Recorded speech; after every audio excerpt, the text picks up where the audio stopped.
Heyo,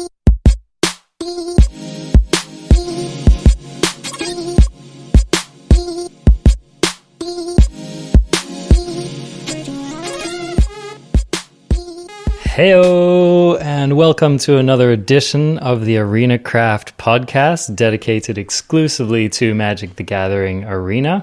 My name is Arjuna. I am your host. There is lots of Magic content to take in at this interesting time in human history, and so I appreciate you giving me a little bit of your time. Today's guest is somewhat of a dream guest for me and someone who I've been following for at least a year now. And listening to his podcast every week it comes out. So an exciting moment for me. But first, I just wanted to say that we have our first winner for this contest drawing we've had for the last month. And so in order for people to get into this drawing, they have had to like our Facebook page, join the Discord, leave a review in iTunes, follow on Twitter, and or subscribe on YouTube. And so I'm very excited to announce that the first winner of this monthly recurring contest is Discord user Brinks. So that's awesome. And basically what I did was I just tallied up the total number of people who had followed on any of the platforms, gave a little extra weight to the iTunes reviews, and then used a random number generator to choose the winner. And so this month's winner is Brinks. So reach out to me on Discord and let me know in what form you would like to take your $20 reward, and I will make it so. So thank you, and thus begins the next drawing for this coming month of April. So again, follow or join on any of those platforms that I listed before, and you will get a chance to win the $20 drawing for the next month. And with that out of the way, let us begin the interview. So today's guest is someone who doesn't really need an introduction, but I'm going to attempt to anyway because everyone deserves that. This guy especially deserves it. He's a beloved figure in the Magic community, fearsome competitor, huge contributor through content. He co-hosts the Arena Decklists podcast. He's very deeply involved in Star City games. He's a writer and a commentator. You see him a lot on the SCG tour. So anyway, without further ado, today I'm speaking with Bryan Gottlieb. How are you today, my friend? I am doing fantastic. Thank you for inviting me on. And I'm trying to figure out how many of those characterizations I want to contest right now. There's definitely some of them that are false. Like the beloved part doesn't ring particularly true to me. Fierce competitor, maybe at one point in my past, fierce competitor applied. It doesn't feel like it these days, but I still appreciate the kind words. Anyone who's been listening to my show for a long time will know that I like to give like a good WWF intro, to everyone who comes on the show, really. Yeah, get me hyped up. I like it. Yeah, right on. So I really appreciate you taking the time to talk with us today, especially in light of weird things that are happening in the world. And not going to go too much into that this episode because just really trying to give people something good to listen to and think about. So what I was really excited to talk about when I was thinking about my conversation with you, Bryan, was that if there's one word that comes to my mind when I think about you and your contribution to the Magic community, it would be the word improvement. I think that like a lot of Magic content creators focus on that and focus on helping people improve their game. But I've noticed that you take a more holistic view of improvement. Like, for example, you were running your Head Games podcast for a while, which was actually not even fully focused on Magic. I wanted to ask you, by the way, what happened with Head Games? Is that no more? Oh, I get asked this question so often. And I don't even honestly know how to answer it. I guess it's safe to say it is no more at this point, but it's not like a conscious, we don't want to do this anymore. Mm-hmm. Just Jonathan and I felt like we had explored a lot of the material we really wanted to explore. As we would get together on a week-to-week basis, it was harder and harder for us to have a topic that we were really excited to talk about. And both of us are the type of people who never want to put something out that is like below our personal standards. It was very important to us that the podcast always be genuine and always be focused on the improvement of others. And we got to the point where it felt like we were treading water a little bit. And ultimately, rather than be like, okay, we have to record another episode, let's just mine for this topic that we're not really into, we just kind of let it fade away. And I know there are a lot of people who are disappointed about that. I get just as many questions about head games still to this day as I do about the Arena Decklists podcast, which if you think about how widespread the Arena Decklists podcast is, like, I think that's really impressive. It shows that we really hit on something that a lot of people wanted, but at the same time, my personal standards for quality wouldn't let me just keep putting something out there. So I guess it is dead. We're not ruling out ever doing it again. Like, I could certainly see circumstances where Jonathan and I come back together for a one-off episode, and I can certainly see circumstances where Jonathan and I find another format that we want to work together on, because I have the highest regard for his talents, and what he accomplished on our show I think was really impressive, and I just like him as a person. I love talking to Jonathan, so I hope we can find something to do together one day in the future.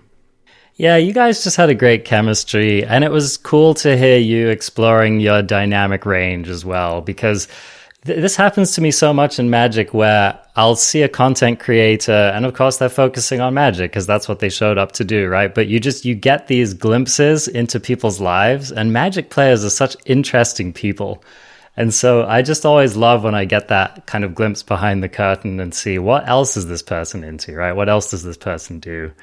I was also interested to hear on your last podcast, the last Arena Decklists podcast, you were talking about a previous Magic podcast that you had been a part of, which I hadn't been aware of. Tell me a little bit about that.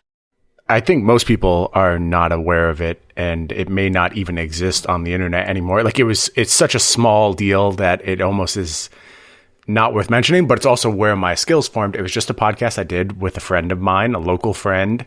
And basically we set up a pardon the interruption type show, stole their format basically step for step, like just doing exactly what they do, if you're familiar with the ESPN show, and talked about Magic. And it was bad, and all of my opinions were bad. And I always say, like, if you look back at the person you were 5 to 10 years ago and you're not embarrassed, you should probably be doing something totally different with your life. I'm fine with the fact that doing that podcast back then now kind of embarrasses me. But it was a good place to just kind of get my feet wet and understand the format and get some technology under my belt and just see what I was capable of doing there. And the positive response I got from a very small segment of the community, because we just didn't have a lot of listeners, but the people who were enthusiastic about it were really enthusiastic about it. And that made me feel like, okay, maybe I can do something in this space. That's awesome. I love hearing about that. And it's so cool to just see where you've come in your time with Magic. And I love that quote as well.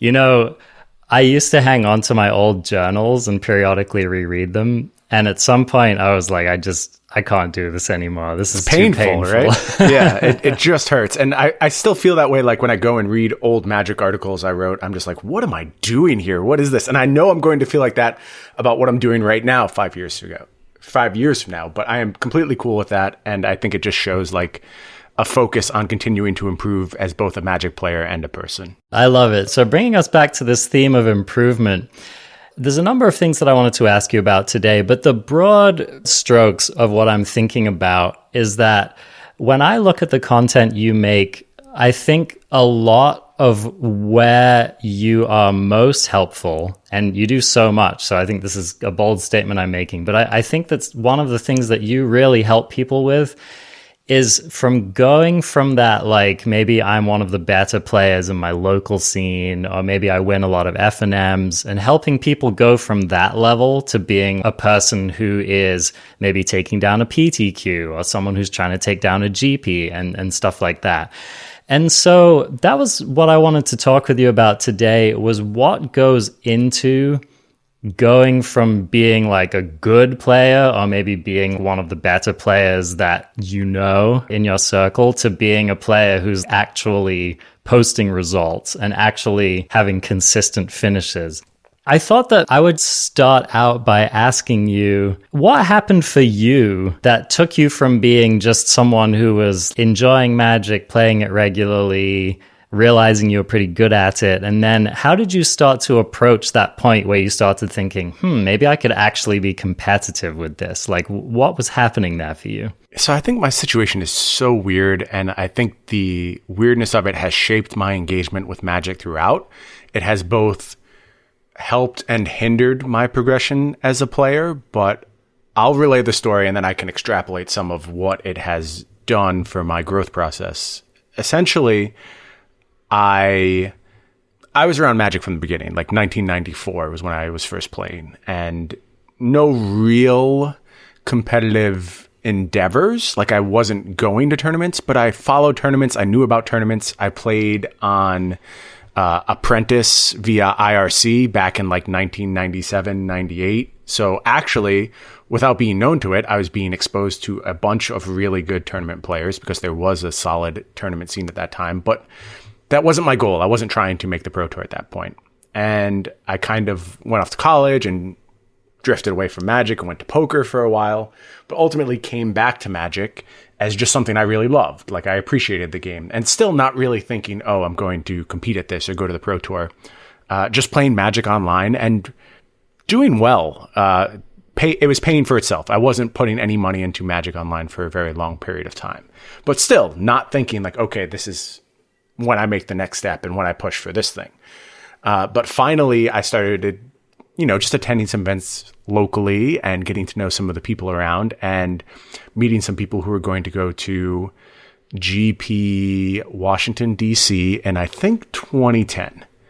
And just kind of on a whim, I took off work and wanted to go and experience this thing for the weekend. And I remember walking in and being kind of awestruck with the people I saw because I followed content very closely. So I knew the faces of the pro Magic scene. And I was really in awe the first time I ever entered GP to see all these people who I had read for so long and took their opinions for so long, all just right in front of me, and then getting to play them throughout the GP. Like, I beat LSV on day one of the GP and then some other well-known pros on day two. But long story short, I play this GP and I qualify for the Pro Tour at my first ever GP. Wow. Without any real, like, okay, this is what I plan to do. This is what I want to do.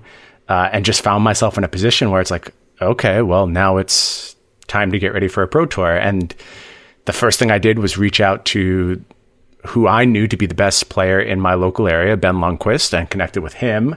And he put me in touch with his friends who were like Cedric Phillips and just people throughout the Magic community. And so immediately my first exposure to competitive Magic was with really good players at really high level. So I kind of shortcutted all that stuff and just went full speed in without really probably deserving to be there, honestly. Like, I'm sure my GP performance had a lot of luck baked into it. And like, certainly when I think about how good of a player I was back then, I didn't really know what I was doing, but still I was in a position where like I had to sink or swim, and I swam. And then I went to the PT and things started very well. I was 4-1 in constructed, and then I didn't know the draft format particularly well and floundered and missed day two. But still, I again beat like very good players, felt very comfortable. And my initial impression was just like, I can hang with these people. There's nothing actually all that different between us. Like, sure, they may be better than me, but like, the gap isn't as large as you imagine it to be. And that is really the key takeaway. And it kind of dispels some of this myth a little bit about leveling up. But the fact of the matter is, if you are in your local area and you win a bunch of tournaments and you do really well and you're the end boss of your local scene, you're probably good enough to go play on the Pro Tour and maybe string some really good finishes together. And maybe that rolls into, now all these players clubs are gone. So it's hard to make the same analogies, but it rolls to like platinum, and then you're doing this and you're doing that, and it all just kind of snowballs from there. And there's so many great players who never got that snowball started, and so you don't know that they're great players, but they are out there and they're every bit as good as people who you see on a daily basis. And I always go back to Mike Sigrist. Mike Sigrist was just someone I knew in the local area for years and years and years, and it wasn't like we didn't know he was freaking awesome at Magic. Like, everybody knew that, but he was just kind of like around the scene and occasionally doing good. And now he's an absolute fixture of the pro scene. And I don't think anything has really changed. He's always been that good. He just finally got his break. And I've long suspected this for a while. And it's funny because you even hear, you hear people like LSV saying, oh, if I hadn't won so-and-so tournament, I probably would have quit. It's true. You hear that for so many established Magic players will say things like that. And so I think it does just underscore the fact that there is a certain amount of luck which helps people get to where they are. But I'm trying to remember how the saying goes, but it's basically something like you work hard so that when you get lucky, you're ready. I wish I could remember like the original saying where that comes from, but I really like that concept because if you look at people, whether they join the NBA or whether they're in a band that gets signed or a published author or whatever, yes, there is a decent amount of luck involved in that. But the fact of the matter is if you're not ready to get on that train when it rolls into the station, then you're just not going to go anywhere. So I feel like a lot of people out there will look at a player like you or like Mike Sigrist or any number of other kind of well-known players that I could list off here and think, what does that person have access to that I don't? It's almost like it's easy to imagine a club of people in some elite Discord having a chat or reading some magical archive of here's what's actually good in the meta that no one else has access to, right? And that's kind of like a ridiculous little imagining, but I think that a lot of people unconsciously think that that's happening somewhere. Can you peel back the curtain a little bit on that? Like, where do you go for your information? So to some extent, that used to be true. There was a lot more like hidden information and, Facebook groups of the top players sharing information, and a lot of like, did you have the breakout deck for this weekend was about who you knew and were you in on the secret. But that's gone now. Like that just doesn't exist anymore. And there's so many good resources to get information with the rise of streaming. Like the best players are just constantly streaming at this point. There's also all these communities, not the least of which being our community, the Arena Decklists Discord, where there's just some of the greatest players in Magic hanging out, talking about ideas. I've seen so many decks born of just casual discussions in our Discord. And I think the time of information gating has passed. It also helps, too, that my co-host Jerry Thompson was one of the first people popularizing the idea of just prepare publicly, share your information with people.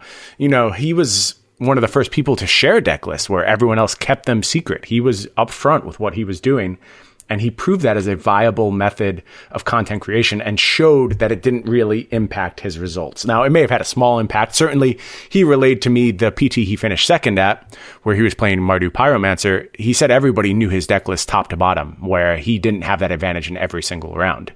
And that matters, for sure.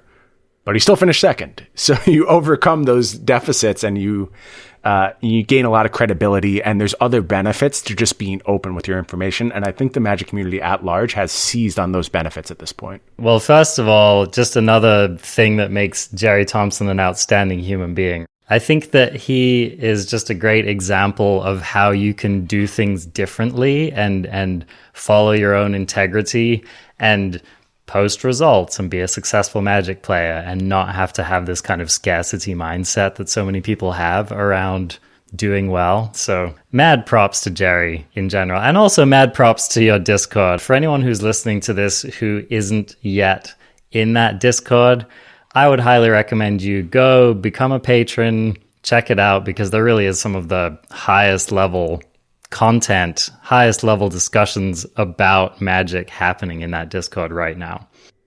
It is one of my favorite things that we've ever created. I think it deserves as much credit as any episode of any podcast we've ever done, or any piece of content I've created. I think the Discord stands right alongside it. Well, and I think it highlights the fact that, and I think you've been kind of bringing this up on the show, is that community is one of your strongest resources in Magic, right? So better than any one website or better than any one article that you read or any one particular streamer you watch is, it sounds like from what you're saying, is being plugged into a thriving community where top level Magic is being discussed all the time, right? Having that exposure so that you can test your ideas, so that you can watch other people go through their thought processes on their way to developing decks that are going to be competitive.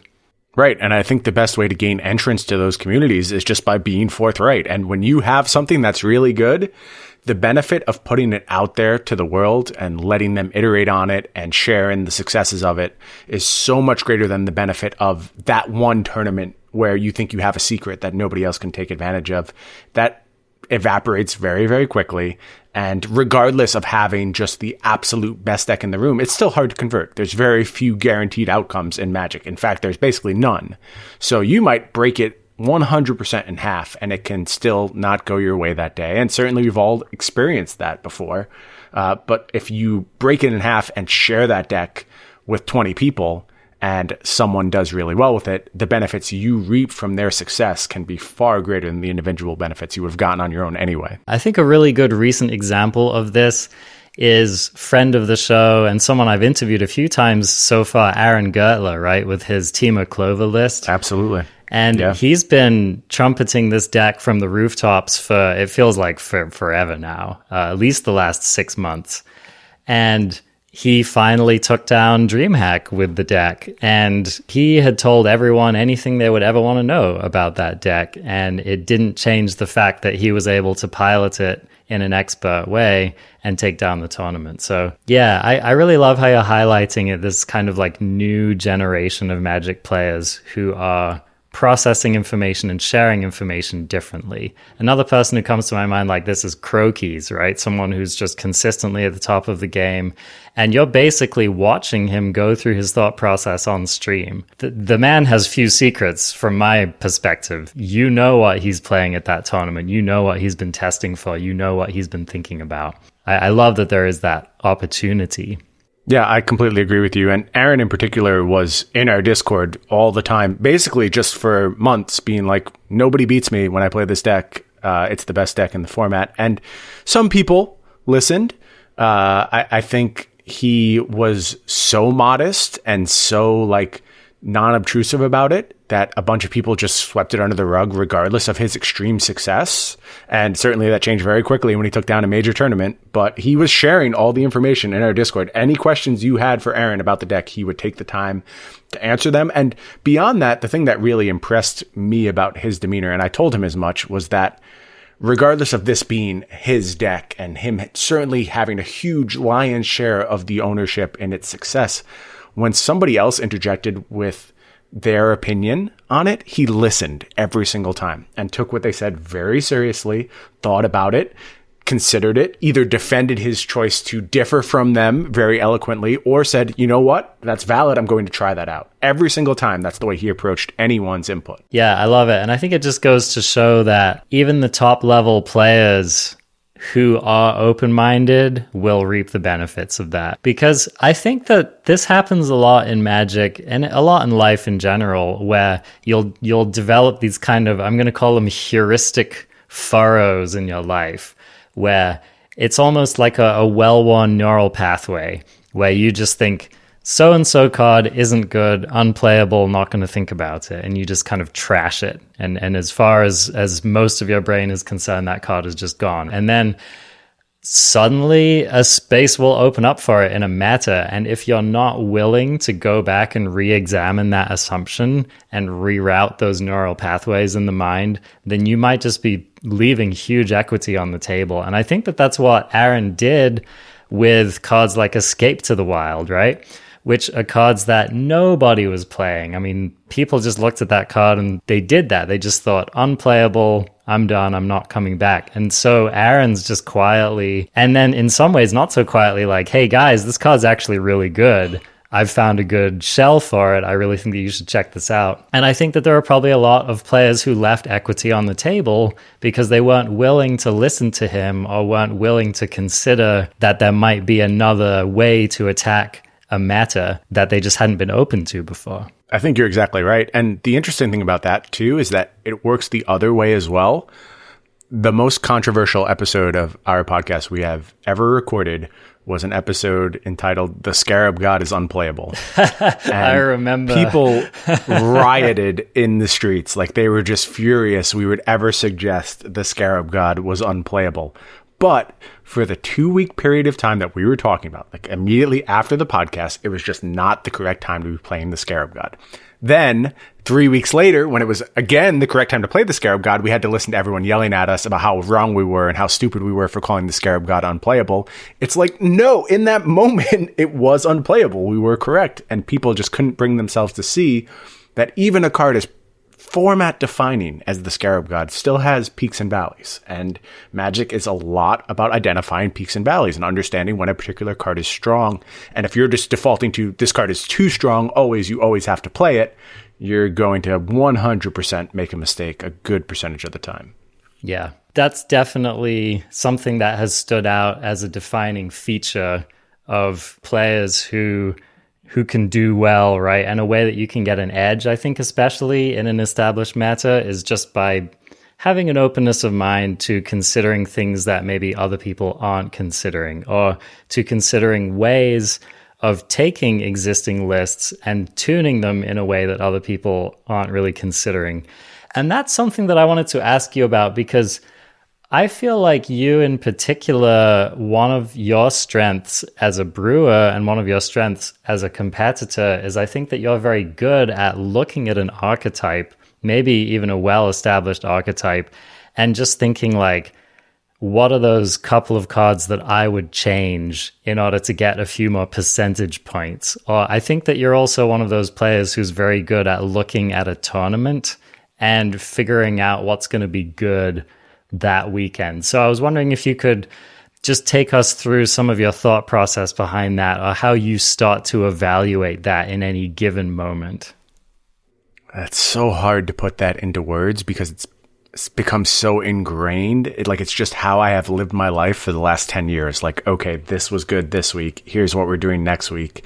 And in a spot, I can talk through why. But as far as like a broad process definition, it's really hard for me to pull one up. It's part understanding matchups, understanding what is actually favored and what is perceived as favored, which are not the same thing whatsoever. People hold a lot of false assumptions and a lot of assumptions that they base on playing against inferior players that are not always true. Okay. So I try and check those assumptions in a lot of instances. And then sorry to interrupt you here, Bryan, but I think that that's a really interesting point that you raised. And I wonder if there's a way that we could dive into that just a little bit in like a concrete example. Well, the clearest example I can think of is just going back a month or so when Jerry and I got together to play Azorius Control versus Temur Reclamation. And we did a whole show on it. And the reason we chose to do that was because half of the people in our Discord were yelling that Temur Reclamation crushed Azorius Control, and half the people in our Discord were yelling that Azorius Control crushed Temur. And notice the word I'm using there, crush. People did not see it as a close matchup, depending on which side they were. So that shows you that there's something else going on there. There's incomplete information, because if both players think they are dominant in the matchup, then there's really big swings. And the ultimate conclusion we came to was that individual card choice matters so much. And that just makes obvious sense in a matchup where you're seeing a tremendous portion of your deck and where only a few cards matter. It should be clear that if I have an extra copy of Dovin's Veto, I'm changing the matchup pretty dramatically. But the other point too was that there was just a million decisions all up and down the curve and a million different play patterns you could embrace on either side. Like you could play super aggressive, you can be super conservative, and everywhere in between. And all of those things led to the fact that there's probably a huge amount of variance depending on your individual list. But the conclusion we reached was a slight edge for one of the decks. We didn't think either side had a huge favor as built presently, and we saw potential for both sides to build in contemplation of the other deck. I guess there's no real path of direction to extrapolate from that data, right? It's all about what the broader community is going to do. And if you can pin them down to a specific list, if you're just like, okay, I know people are going to build their decks this way, it's very easy. And I think that message gets lost a lot when we do metagame breakdowns and you go, oh, there were 13 mono red decks here and mono red didn't do well. But you go a little deeper and you look at those mono red decks and you find out the two mono red decks that played Robber the Rich actually had a huge edge against the entire field, but they're lumped in with mono red and there's nothing to take away from that. So you really have to drill down into the data and also just play Magic. And these things are not going to reveal themselves to you immediately. Now, that's not to say you need to eat, sleep, breathe Magic, because that has never been my approach. I have never been the type of person who just plays a ton of games. I pop in and out, but I play a game with purpose. I play a game to learn something. And then when I learn that thing, I integrate that data into my process. And some information just requires a game or two to really understand. I love that. And it calls me back to when I watch Magic at the top level. I feel like the amount that I learn, it's almost like a condensed drug for my Magic brain. I was thinking about like the World Championship. I just watched that so raptly and so attentively because these people were playing decks, all of which I was familiar with and all of which I had piloted before. And so it was just top level learning for me to watch these pros play. And I was really blown away, for example, by I'd be on the ladder and maybe I'd be playing Fires and I'd throw down Teferi on turn 3 and I'd just think, oh, turn 3 Teferi in the Fires deck, of course, like it always was, right? But when I'm watching Marcio Carvalho slam Teferi on turn 3, and it's almost like I can watch all of the different machinations going through his mind and watch, what Paulo's thinking about. And of course, listening to the expert commentary and all of this stuff helps, but it teases out this much broader image of just how impactful this particular card is in this particular matchup. And so I think that that's just one of many examples. Robber of the Rich being another, that you brought up, another excellent example of a card which it's easy to misevaluate, and it's an easy card to look at in any given situation and think that it's good or it's not so good. But when you're paying attention to these high level players playing the cards and you're watching them go through their thought process, it just unlocks this whole deeper understanding of the game, which I really love.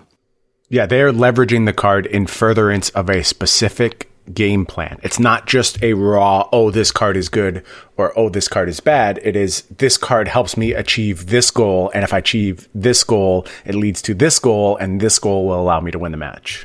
Right. And I think that that's something that can't be overstated enough in Magic, is that it's easy to see the finisher finish a game, right? It's easy to see someone resolve their explosion for 16, or it's easy to see someone slam down that Kenrith and give it haste and win the game. And you think, okay, Kenrith, great card, got to put that in my deck. But it's easy to miss all of the subtle things that happened in the game to put someone in a position to actually be able to finish with their finisher. And so I think that that's something that you can get a lot of edge with in your game, is by looking at the deck as like a building. You have a foundation, you have a floor, you have walls, you have windows, you have a roof, and all of these different parts of the house do different things. And so that's one of the things that I love about when you hear a conversation with a higher level player. They'll be looking back on their game and they'll be saying, letting my opponent resolve Growth Spiral on turn 2 or turn 3 was actually the thing that lost me that game. So you're watching that game and you're seeing Nissa destroy someone and you're thinking, oh man, Nissa's a great card. They top decked it and they had it and they won the game. That's really awesome. But that player will look back and say, no, it was that Growth Spiral that won me the game. Yeah, and that's something I try to really emphasize in my commentary too. I try to really paint the key points of a match, and the key points of the match are not the alpha attack. It's not the really powerful planeswalker resolving. It's what did you do to push your opponent into that corner where you were then able to capitalize.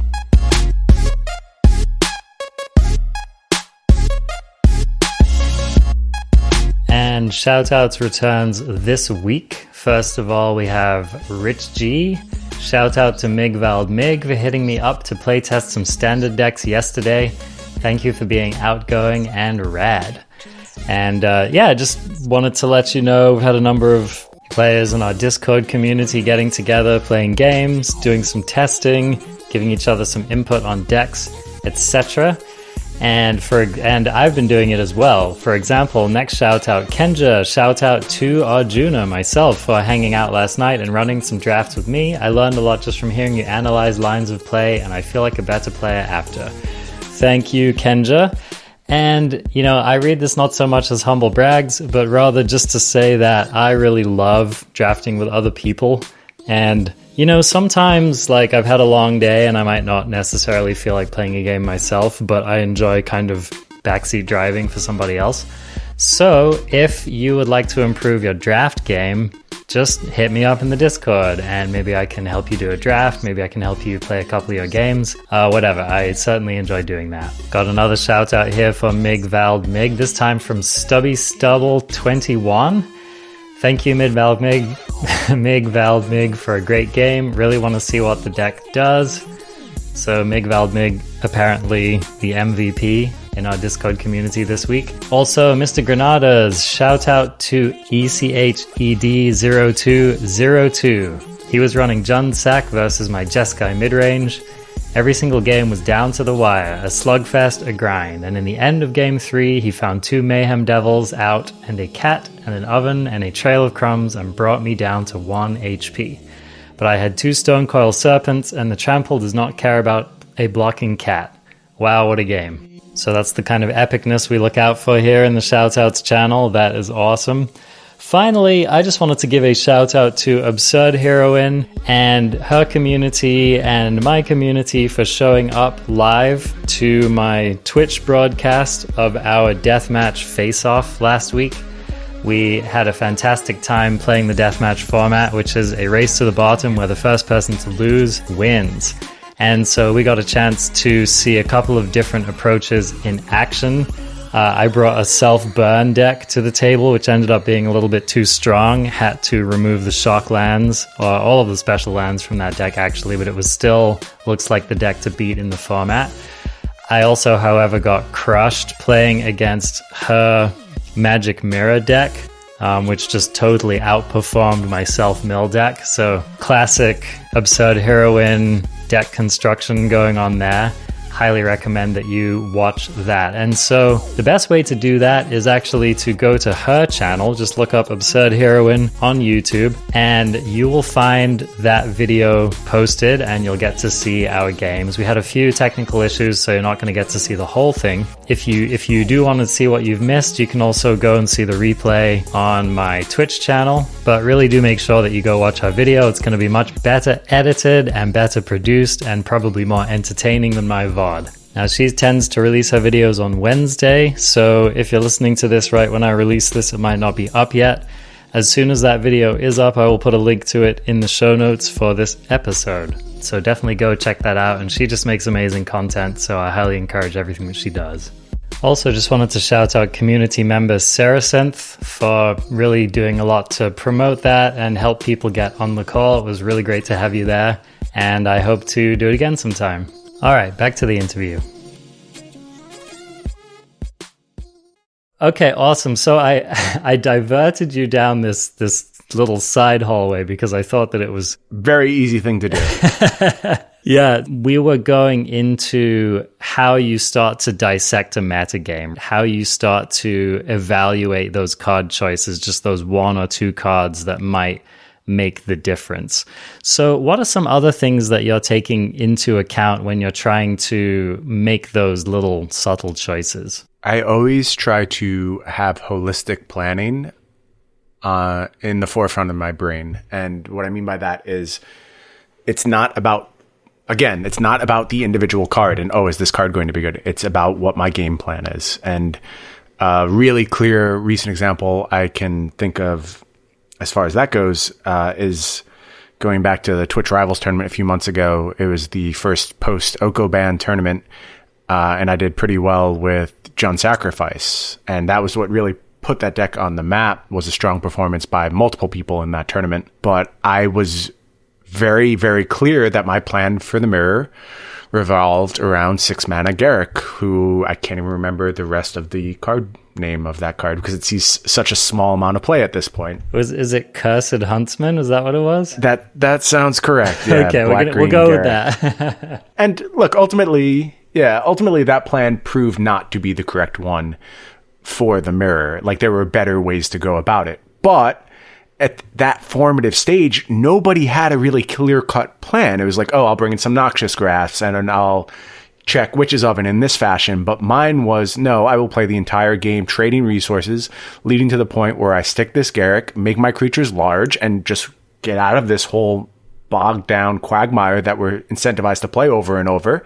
And Garrick can be my trump every single time. And I'd play my games in that fashion. I'd trade resources, look to control them from getting their engine online, and then eventually just overwhelm with Garrick. And it worked in that tournament. Again, didn't prove to be the correct way to approach the matchup in the long term. But in that moment, I had a really clear-cut plan. And that is what I really emphasize in my deck building. Take your 75 cards and make sure in those 75 cards, you're putting forth a coherent plan for every single matchup. I really like that because I feel like you made a distinction there between picking the best 75 ever for a deck in posterity versus just picking a 75 that you think has a particularly strong game plan in a particular moment, which I think is a subtle difference that a lot of people might not think about. So when you're crafting a deck, you can look at an archetype like Jeskai Fires, which we've been talking about, and you have these very, very common cards that you'll see in this deck. You have the Cavalier of Gales, and you'll have the Cavalier of Flame and stuff. And I think that it's common for someone to just look at that deck and think, all right, I'm going to run 4 Fires, I'm going to run 4 Cavaliers of Flame, 4 Cavaliers of Gales. And they just take that for granted. But then you'll see these interesting lists that people come up with where maybe they've switched out 2 Cavalier of Gales for 2 Brazen Borrower. And you'll look at that and you'll think, that's odd, right? Like, I think if you're looking at that deck list, you should have some tickling in the back of your head. Like, why would this person not run the full Cavalier of Gales complement? And why would they instead run Brazen Borrower? It's things like that that give you an invitation to be thinking about, how has the plan changed? What is the narrative of this deck which makes Brazen Borrower a more important include than filling out that Cavalier suite? So that's kind of what I hear you talking about here, is not being so rigid in your notion of what a deck is, but more conforming to what a plan should be. I think that's exactly right. And I think you benefit a lot too when you're reviewing decks from asking yourself those kind of questions rather than to just determine, oh, this person is correct or this person is wrong. And I say that knowing that when we do like deck dumps on the Arena Decklist podcast, oftentimes we'll be like, nah, this deck doesn't really seem to do what it's trying to do. And we do declare things wrong. But part of that is a concession to like the format and making entertaining content that people like to listen to. In an optimal world, we would erase those terms completely from our vocabulary and we would just look at the merits of individual cards and be like, okay, this is trying to accomplish this. I'm going to put that in my memory banks for future usage and see if maybe I want to employ that at some point. It's a much more fruitful way to identify trends in deck building. That's fantastic. So one of the things that I wanted to ask you about was, I feel like every now and then we'll see a player come through who's just clearly got something figured out. And one of the most recent examples I'm thinking of is Chris Kavatek. As someone who has kind of appeared out of nowhere and just consistently posted amazing results, worked his way into the MPL, and he's clearly got a unique approach. So I just wanted to ask you about him and just about somebody like him. What are you seeing from players like Chris Kavatek that stand out to you and make you think, yeah, this guy's really got something? Like, what are players like that doing that other players might not be doing? They're staying true to their approach. More than anything else, they just have a theory of the game, and they emphasize that theory whenever they can. And Chris in particular does an incredible job of finding aggression in spots where other players just don't, where other players are content to sit back a little bit. Chris is great at knowing exactly when to go on the offensive. And knowing that, he builds decks in a fashion that can exploit that tendency and do a really good job of just ending games from nowhere. Chris is a great player. So regardless of how Chris cracked into the pro scene, I think he would have had a very good career, a very good season. The reason he had a great, tremendous season is that he was playing the game in a fashion that nobody else was and doing it at a high level. And when you put those two things together, when you trust in yourself and you're willing to say, look, this is something I believe in. I realize it's outside the norm, but I'm finding success with it. And I'm going to believe in myself and commit to this style of play, this style of deck building all the way to the end. That's when you can do something really special. And kind of the shape of Magic OP incentivizes you to do something special right now. It's not enough to just be consistent and show up with the stock best list and grind out a top 16 out of GP week in and week out. That used to be good enough. And that was the hallmark of some of the best players. Things look different now, though. And I think you are really incentivized to get those spikes and to get those huge performances. And there's probably nobody better in the world at doing that right now than Chris Kvartek. I mean, I would put Canister in the same breath. I would put Javier and Andrea in the same breath. But it's just this dominance event after event, especially when it comes to the arena sphere. And it has been really inspiring to watch, honestly. I love that you listed those other players because they were on my mind as well. All people who, like you said, really show that commitment. One of the reasons why Andrea is one of my favorite players to watch and to follow is that I really sense that he does have that commitment. He has strong opinions about things and he's willing to put himself on the line for his opinions. Like, I remember watching him play that Simic ramp deck that he became so well known for. And that's a deck with a plan, you know what I mean? Like, that's a deck where you look at a metagame and you just plant your flag and you say, I'm doing this, I'm going to be the person who casts End-Raise Forerunners, and that's just going to be who I am. And I think that there would have been people at the time, especially before he started posting huge results with that deck, who would have looked at that and been like, oh, you know, that's kind of, you know, that's like a cube deck, right? You're trying to play cube in standard or something like that. And that's kind of a joke, or that's an easy game plan to disrupt or whatever. And I think that it took a strong personality like his to say, actually, no, this is viable and I'm going to make you pay attention to that.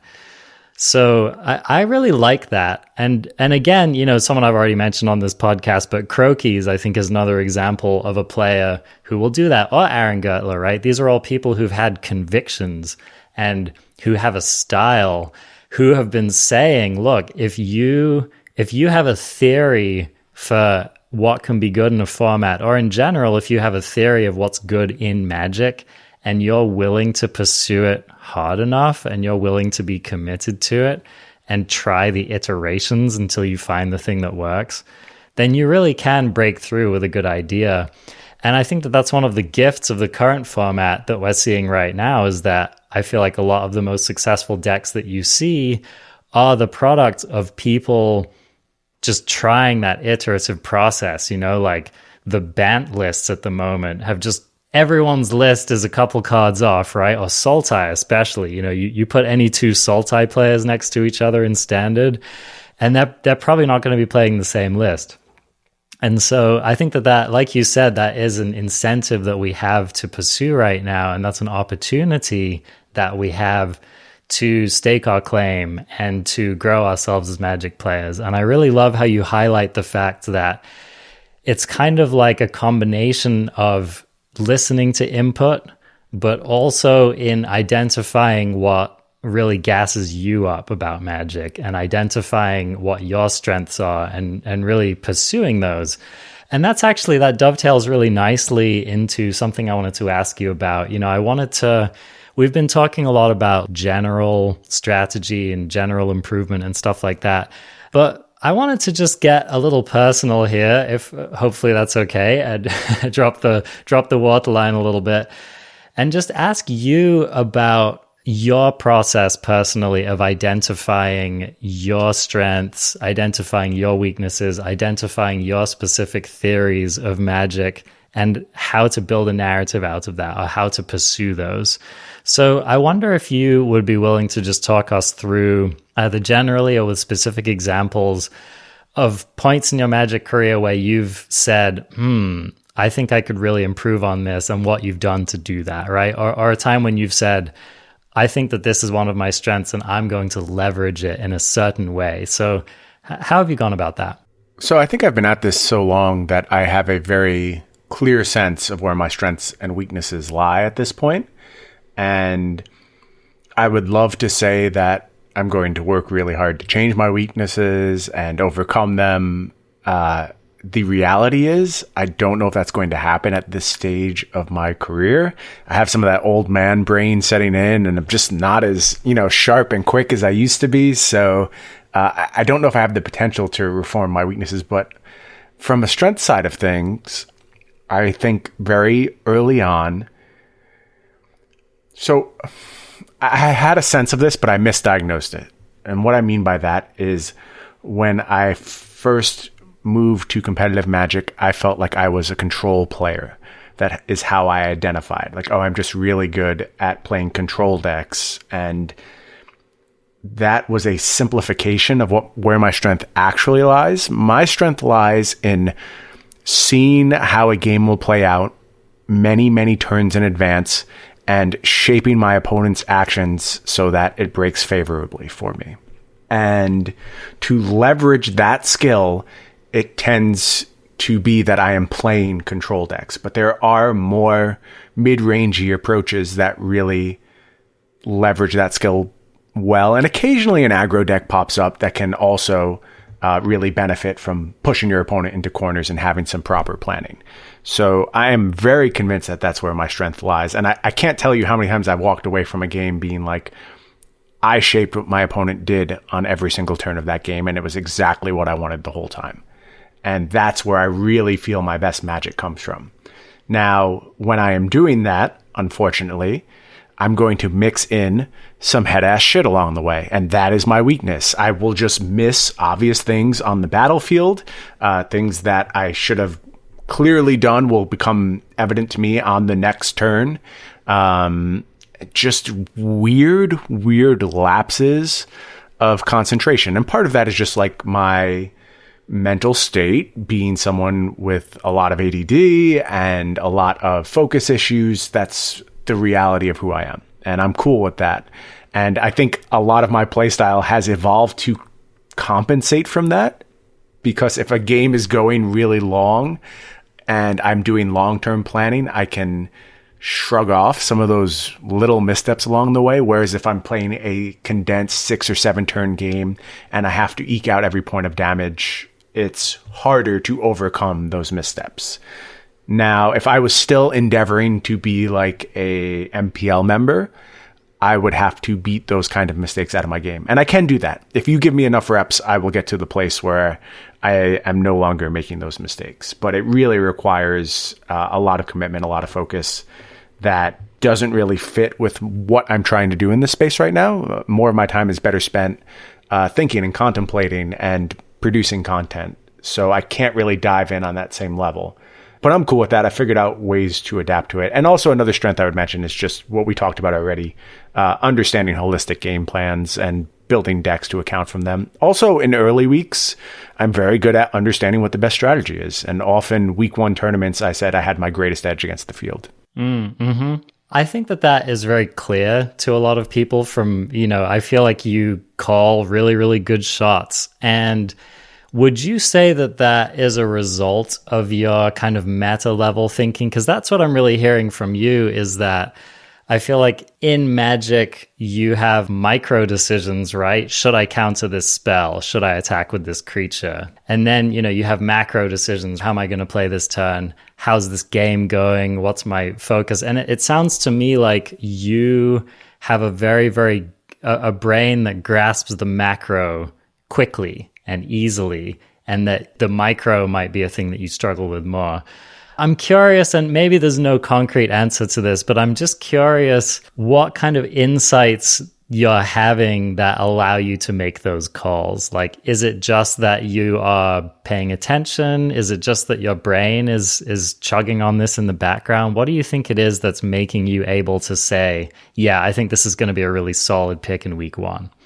I think there is a lot of historical knowledge rolled up, just understanding what is possible in the game of Magic and when things are existing outside of typical frameworks. Like, I'll point to something like Nexus of Fate, which was a trumpet I blew very hard at the release of Nexus of Fate. And it was a card that most people were not interested in. But there's just some things that set off alarm bells for me, and it was so easy for me to envision games where you just didn't care about anything except continually reducing the size of your deck and getting to a point where nothing your opponent did mattered because your deck was just all time walks and you didn't have to have any win conditions in your deck. You were just all about surviving and reaching this point. And it just seems so obviously achievable to me with very little help. Like, I think I said the day Nexus of Fate was spoiled, if you print a fog, I will break standard for the next 12 months. And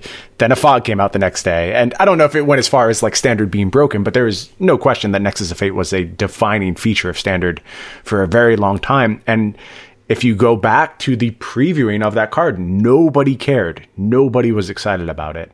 And it just seemed patently obvious to me. So it's a lot of identifying when things fall outside norms. And with Nexus of Fate, the replacement clause that put it back into your deck was so far outside of norms. Also, Time Walk at instant speed, very, very far outside of norms. And that's what really, really sets off alarm bells for me.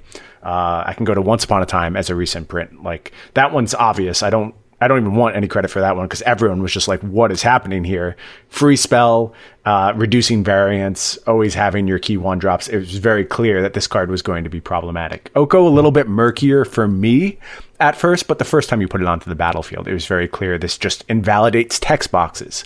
And there's few cards in the history of Magic that just invalidate everything your opponent is doing on their side of the battlefield. But Oko was that, and it only took a little play to see that. So I really look for outliers. That is the key. Things that are doing something that has either never been done in Magic before or has historically been proven to be a successful strategy. You know, something that stands out to me from the recent metas was you were an early buyer on the Doom Foretold deck. And then you went on to prove it in the early weeks of the format by, you know, taking, was that Fandom, I think it was, that you took down with that? Fandom Legends, yeah, that was, again, actually a day one tournament. There you go. Where I played Doom Foretold. So tell me, because I think that's a really specific example in recent memory that we can focus on.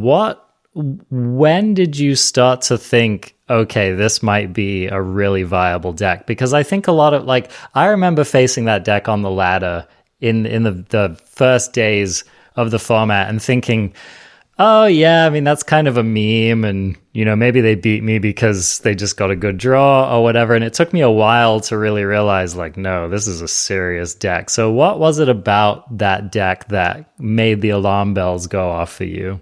So that deck is interesting because I have recently said that I think it's the worst deck I've ever won a tournament with. And that doesn't mean it's like bad or invalidated. It just ultimately, like, where it fell in the metagame, it was so underpowered versus absolutely everything else that was happening. But this was really a piece of metagaming. And it's weird to say that because this was again, day one tournament. There had been like the streamer showcase the 2 days before, and that was it. So how do you metagame when there's literally nothing being played yet? And it was the broadest piece of metagaming I had ever done, but it ultimately proved true. And it was based on the fact that when I watched the streamer showcase, and what I did was I went to multi-Twitch and I had, like, across my 3 monitors, a lot of games of Magic going on at once, like basically 32 games of Magic. And I was just scanning around and popping from place to place and trying to get a sense of what was going on. And I wasn't in the streamer showcase event. I didn't have like the Wizards God account, so I couldn't participate. So all I could do was watch. And this was how I chose to prepare for fandom. And there was just a sense in seeing all these things at the same time. Again, a very macro approach, but seeing all this stuff at the same time made clear that battlefields were just absolutely flooded. And there was creatures everywhere and stalemates everywhere and just creatures staring at each other. And it became clear to me that what I wanted to do was play a deck that had access to Kaya's Wrath. And the Esper mana was iffy in its default form. Like, I didn't just want to play Esper Control. The eggs fixed a lot of that problem. And Doom Foretold was also a card that when I saw it played, nobody knew how to play against it. Like, everyone just did things wrong all over the place. And that proved true in that tournament where I'm obviously playing against the best players in the world. and they still don't quite understand how the card works. I remember it was either the finals or the semifinals. I think it was the finals against Brad Nelson, where he had just a very clear misstep and like ran an Oko out when I had a Doom Foretold on the battlefield, and either missed like the non-token aspect of it or something along those lines, but basically just gave away one of his key cards in the matchup because he didn't understand Doom Foretold. And this isn't to drag Brad. Again, this is day 0 of the format. Like, it's very hard to understand these cards, and I think Doom Foretold is an unintuitive card. But I also felt like there was points to be gained in that fashion as well, and it did actually manifest that way. So, got it straight from the mouth of Bryan Gottlieb. Pick cards with a lot of text on them, slam them day 1 of the metagame, and just ride them to victory. It can help. Yeah, it can help.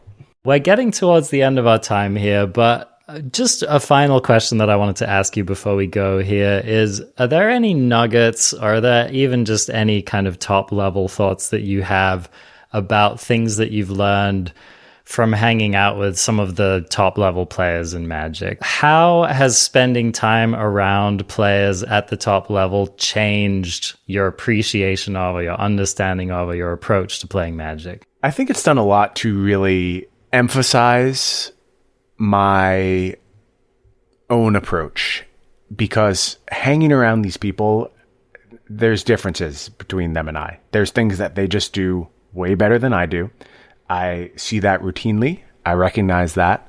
But I also have to acknowledge the fact, and like I say this from a very humble place, and with the concession that these players are better at Magic than me, but I beat them a lot. And in fact, I beat good players way more often than I beat bad players. Like, there's something I do very well in these scenarios that leads me to victory. And it happens too often for me to just be like, oh, I get lucky all the time. And certainly there's like some imposter syndrome that is wanting to tell me, oh, you're just getting lucky. But in my heart, I know that's not the case. I know there are things I do very well in Magic, despite other glaring weaknesses. So it has emphasized my desire to lean into the things I do really well.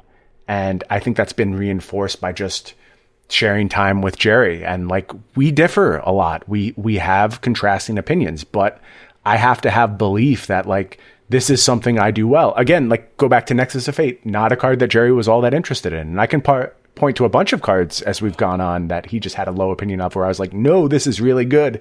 Listen to me here. But that being said, if he and I are breaking down a battlefield, he's going to do it 10 times faster than me and 10 times more accurate than I am going to. So I have to really lean into those things to get my edge. I have to accept what I'm good at, understand what I'm not as good at, and shape my entire approach to Magic around those things. And just spending time commentating events on the SCG Tour, talking with Jerry all the time, it's really driven that point home. There's something I'm good at, but it's not the typical thing. And I need to really embrace that if I'm going to find success in Magic. Well, I'll tell you what, if you get to choose whether you play well against randos on the ladder or the top players of the game, I would probably choose the side of it you're on as well.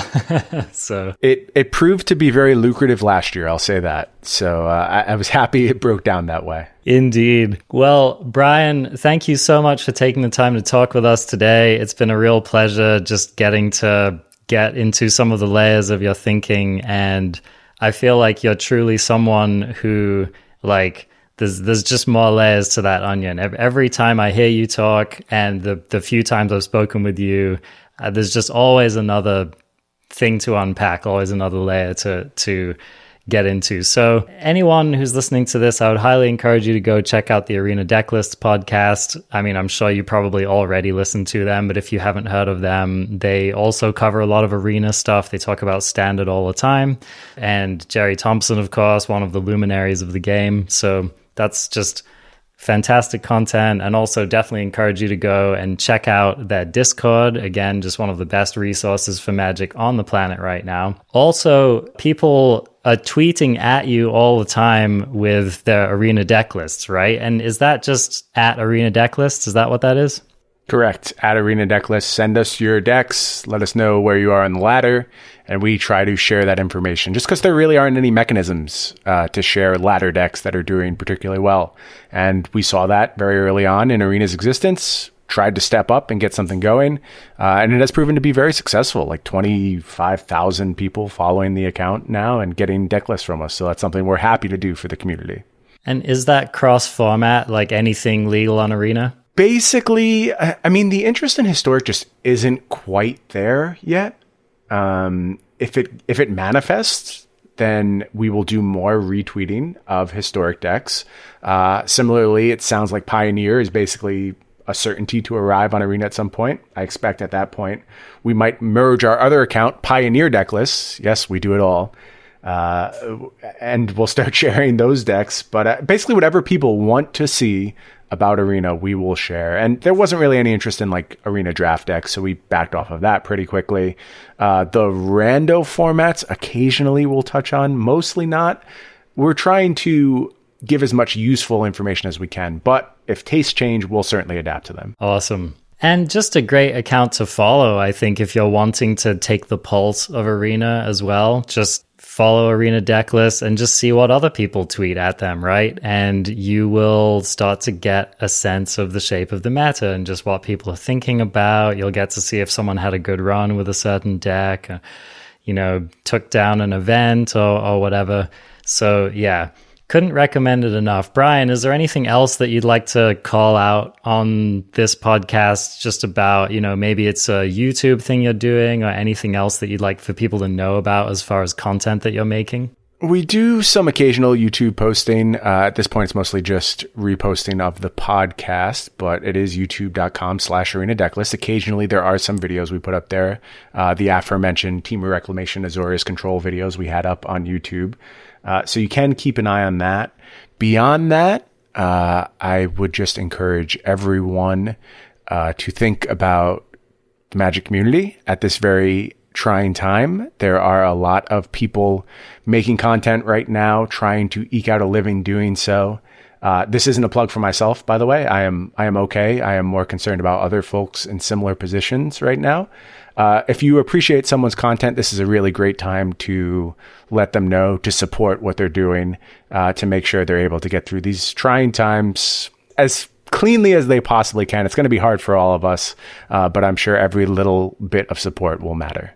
Awesome. Well, that's some of that characteristic generosity from you that I always appreciate. And I totally echo the sentiment. Now is a great time to just, as a content creator myself, and especially as a less established content creator, I have to say that even the small things really matter, right? So agreed. They matter to me. I mean, I think anyone who's making content, if you take the time to say, hey, I really enjoyed that, that matters so much. Yeah, it's such a big difference. Like, I remember when I first started posting podcasts, right?